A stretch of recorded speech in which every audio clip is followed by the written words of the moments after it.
Welcome to Promote, Profit, Publish. I'm your host, Juliette Clark, and today we're going to talk a little bit about reader loyalty. But before we get started, I want to remind you that we have some great events coming up in March of this year. We're going to have a panel, an AI marketing panel, which I'm super excited about because we have some great programs from people who are really creating some things that will streamline author connection to the world, and it really is an amazing thing.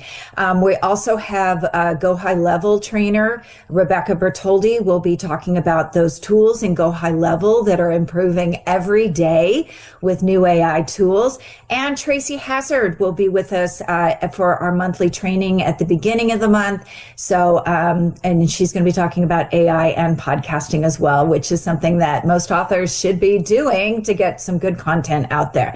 So you can sign up for all of these. Go check them out at breakthroughevents3.com. So also too, I want to remind you, we have a great new program coming out. You can actually get yourself a fantastic marketing plan for your book. A really like a 2-year marketing plan done just by answering 8 basic questions. That's going to be part of our panel that we're going to talk about as well. And we're giving away the first 3 modules free. You can go over and grab those at findyouриdealavatar.com. Findyouridealavatar.com. Free. You can go through the first 3 modules. I think you'll be very impressed with what the program will help you do to really refine and connect the way that you and change the way you communicate with your ideal audience. So now let's move on to that reader loyalty. So a lot of people, we talked about in a couple episodes ago about how most writers jump in. They don't do their author platform building. So they jump into stage 4 of the awareness of campaigns for marketing, which is product. They don't address the unaware phase. They don't address the problem phase. They don't address the solution phase in their marketing prior to just saying, hey, my product is here. And because of that, the loyalty level of the people who are following is not very high. And so what the reason that you want to do this, and the reason why loyalty and retention matters for authors, is because loyalty equals readers. Readers who feel emotionally connected to you and your message, not just your latest book. And that's really what you want for long-term sustainability, is you want to be able to have those people not only read your book, but follow your programs, follow your everything that you do. Retention, that loyalty equals retention, keeping those readers engaged across launches so that they don't disappear after one good read. For nonfiction authors, this can be, they disappear after reading the book and they don't dive deeper into what you have, because when they read that book, they hit the unaware phase for the first time. They don't go through product and solution in a meaningful way. So you may have all that in your book, but if you haven't prepped them for those items in advance with your content, with your platform, then that's all going to be new and they're aware and they'll go try something else. So that is really important too. They'll disappear after your book. And if you're a nonfiction author, that's not what you want. You want to lead them from that $20 to $30 book into those programs and services that you do because you want to change people's lives or help them change their own lives. And then loyal retained readers recommend you.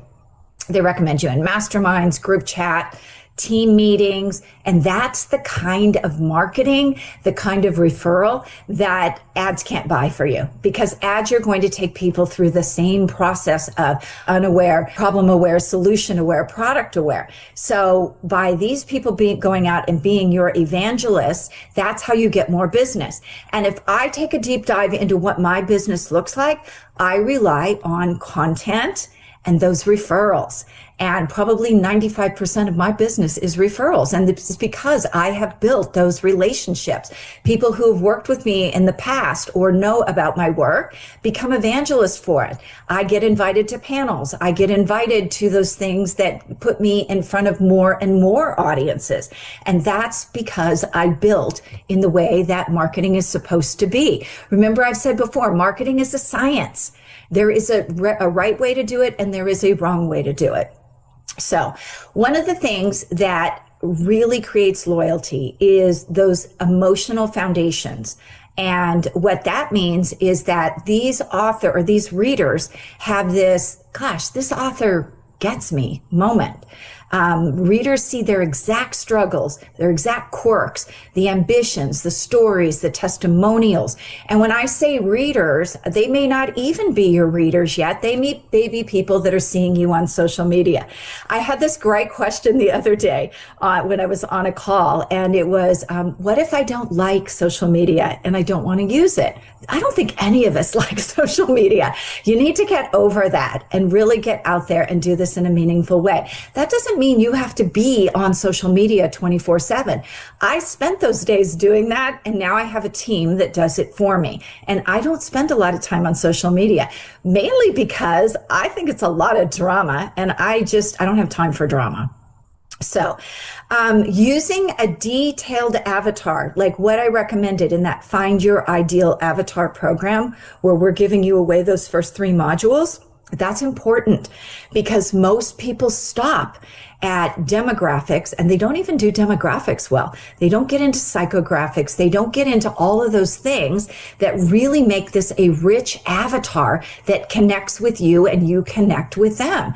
If you kind of generally know, oh, my people are, between 35 and 50, they may be male or female, but I don't know that much else about them, you're not going to have a successful book launch, product launch, or any kind of marketing going on because you're trying to reach too many people. You're trying to find a needle in a haystack, which most marketing does anyway, but the needle becomes more attractive with magnetic messaging that is aimed at that particular person that I call Samantha. You can name yours anything you want, but mine is Samantha. Okay, so key emotional triggers. So recognition, naming that real pain, relief. It's not just you, like making them understand that you're not the only one with this problem. Because I think a lot of times we really get into that loop when we have a problem, like, I don't think anybody's really going to understand. And, when we're brave about it and we get out and talk about it, we'll find that, gosh, there are a lot of people having this problem. Why have I been so siloed all this time? And a lot of times kind of ashamed or maybe just not up to solving the problem. And then belonging. You make those people feel like they belong, like they are part of a community or a tribe or whatever word you use for this. Another thing that really helps the loyalty engine is celebrating. So publicly celebrate micro wins. Great. Samantha finished 3 chapters this week. Giving shout outs.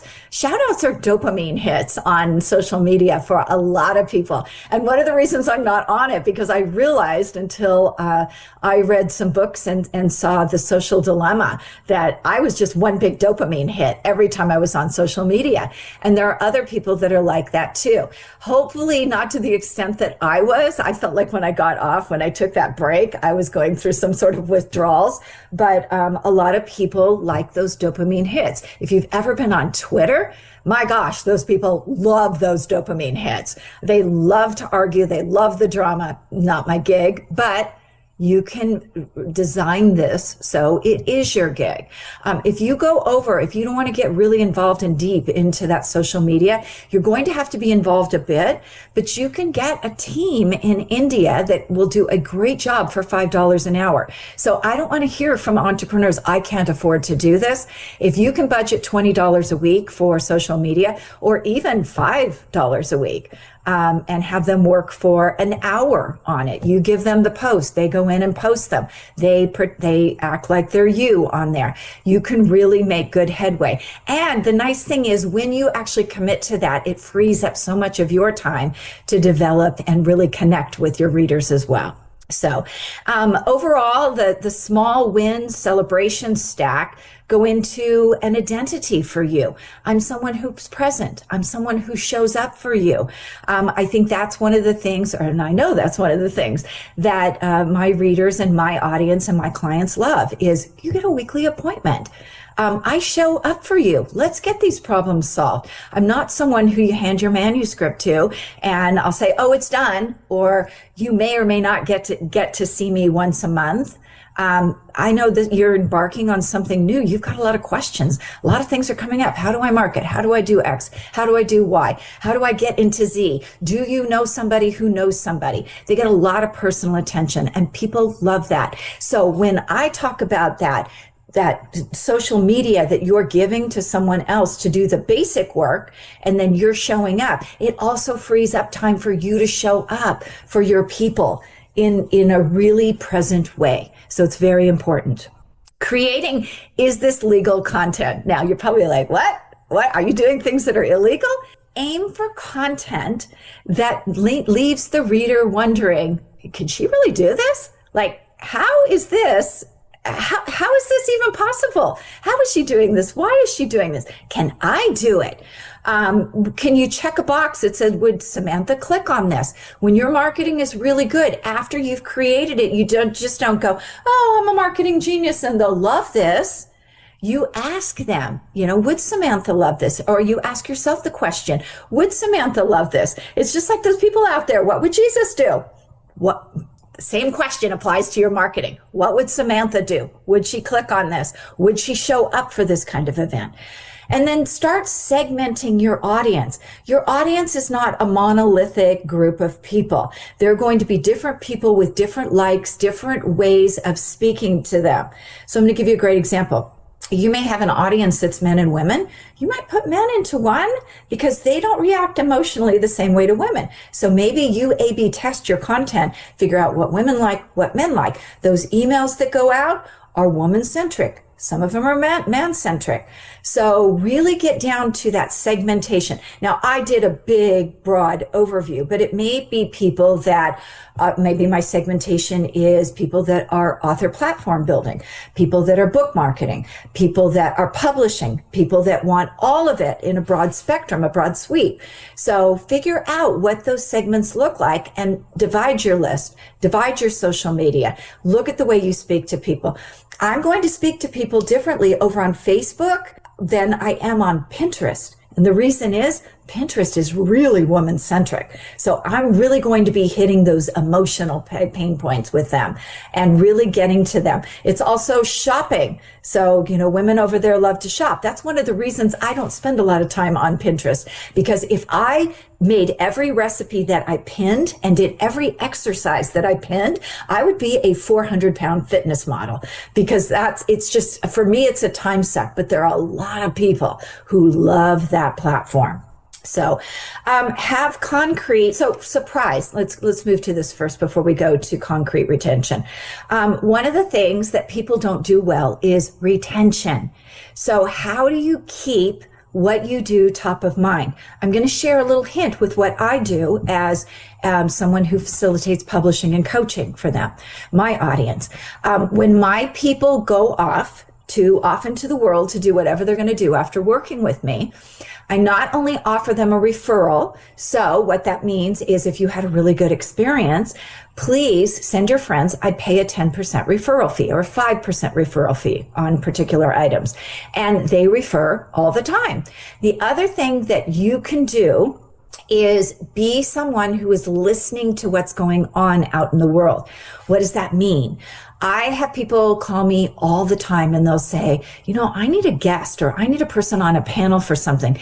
And this is the topic. Who do you know? All of a sudden, I'm introducing one of my authors to this other person so they can get exposure. And that happens long after people have left me. If somebody's looking for a podcast guest, if somebody's looking for a YouTube guest, again, a panel guest, I just recommended someone to be a panel guest in a few weeks. And they're thrilled about it because this is an audience that they have been trying to get into, and those people didn't know they were alive. And now the person who runs the group is showcasing them. So it gives them a lot of gravitas. So come up, and you don't have to do those exact things I do, but come up with ways that you can not only keep in touch, but make their lives better. Just because they've moved on, and I do like my people to move on. I'm not one of those coaches who is going to keep you forever unless you're doing book marketing with us, which I will look for new ways to promote you. But enhance their lives in several ways. I like to say they're like my children, and I don't mean that in a condescending way, but you push your children out the door at 18, like, go, I'm here if you need me, but go and live and learn your lessons. So that's kind of how I consider myself in that role for them. So I will call them once in a while and say, hey, are you interested in this opportunity? Also, periodic check-ins that are not sell, sell, sell. I think what I just talked about fits into that. But how did your launch go? Did you try to what did you think of that framework for chapter 3? So don't sell to them all the time. Check in. I have one of my best clients is Christine Silverstein, who is wrestling through adversity. She has a platform where she helps these kids get through trials. She helps them with sports improvement. And things like that. For her, that would be checking in. Hey, how is Billy doing? Really? Billy's going to be in state XYZ? You know what? I'm 30 minutes away. I'd love to come by and watch. How would that work for you? There's simple things that you can do that is showing up for people. And then turning those loyal readers into advocates. I can't tell you how many past clients I have that refer me for work. And that it not only thrills me that I have their confidence to help others, but it's me turning them into advocate. And so when you're turning these people into advocates, that's what you're doing with those retention policies, is allowing them to make sure that other people spread the word about you. So the ultimate shift for authors that you should take away from this is move from how do I sell more copies to how do I make my readers feel more seen, celebrated, and invited into the process? That is what's really going to get you more readers. Move from, I want to be an influencer, which is really all about you, to how can I really help people? That's where I talk about the difference between being a seller over and over and over, and someone who is really into helping people. And it shows. It's not just lip service. So don't forget to download that free copy of Find Your Ideal Avatar. You can find it at findyouridеалavatar.com. And for those of you who are signed up for Breakthrough Author Magazine, you probably noticed that it has changed this year, and we have an AI-driven newsletter. So I encourage you to go over, if you're not subscribed, resubscribe. And this is the way it works. When you start clicking on articles that interest you, you're going to get more articles that interest you. So it really is based on what you're telling the AI you want more of. And just because I'm not choosing the articles every month doesn't mean they're not great, because we have some great people that we have tagged onto their blogs. We are part of their RSS feeds. So you're still getting great experts and great articles. And we encourage you to do it more and to click on what interests you so you get more of it. All right. I will see you next week.